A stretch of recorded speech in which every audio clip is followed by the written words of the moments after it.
د رزق د تنګدستۍ ختمولو دپاره یو ډیر اسان او مجرب عمل.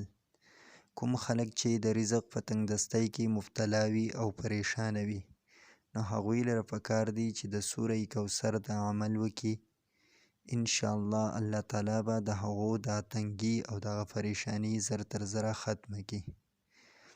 عمل دا دی چې د ماښام او د سحر د مانځه نه بعد 51 مرتبه دې سوره کوثر ووایي.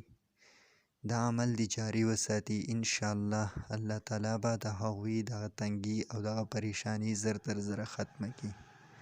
او بل دې ورسره دا وظیفه جاري وساتي: سبحان الله وبحمده سبحان الله العظیم وبحمده استغفر الله. دا دې هم د سحر او د ماښام د مانځه نه بعد 100 مرتبه وایي. انشاءالله الله تعالی به د هغوی دغه پریشانی دا زر تر زره ختمه کړي او الله تعالی به د هغوی دپاره اسانتیا پیدا کړي.